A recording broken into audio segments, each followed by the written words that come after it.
Okay, in this section, we are actually going to look at a couple of models of the atom because models are a great way to study the atom because the atom is so small, it's not anything we can observe directly.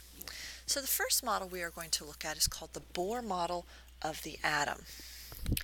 Now, the Bohr model of the atom has the nucleus here in the center with the protons and the neutrons, and the electrons travel around the nucleus in fixed rings called orbits.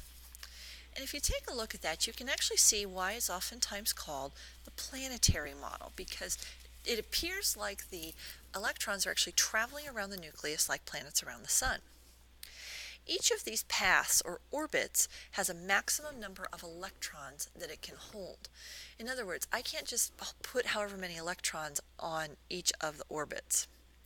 The first orbit, which is the orbit that is closest to the nucleus, can only hold 2 electrons.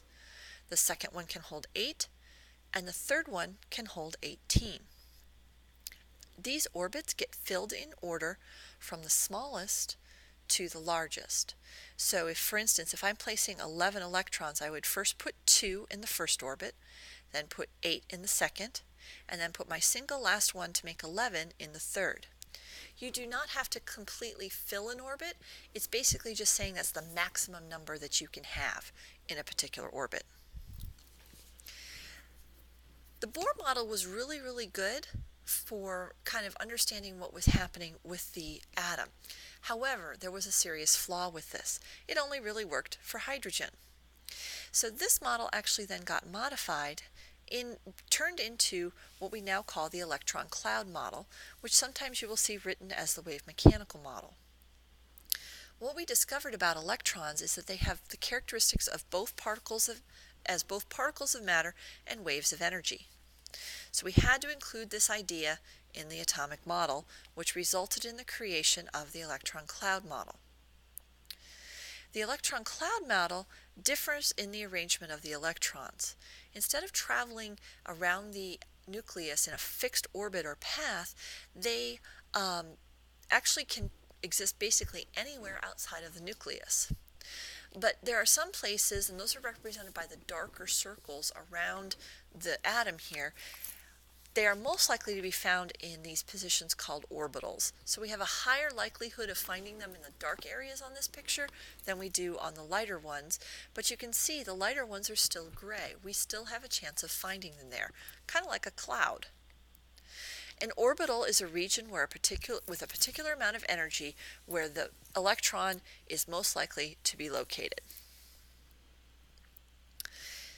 This is called the quantum mechanical model as well. To give you an idea, this would be like, for instance, the Earth at one point in its orbit would be found right where we are.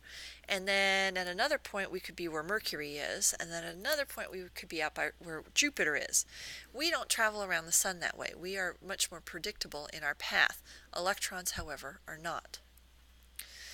So why are these models so important? They give us a very good picture of the structure of the atom and allows us to predict the behavior of the atoms based on the structure. In addition, it allows us to figure out the structure based on only bits of information about the element.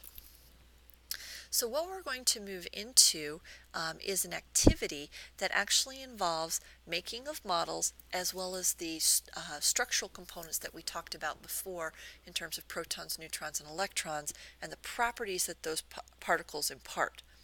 So first we're going to determine the properties based on the particles, and then we're actually going to draw a Bohr model of that atom.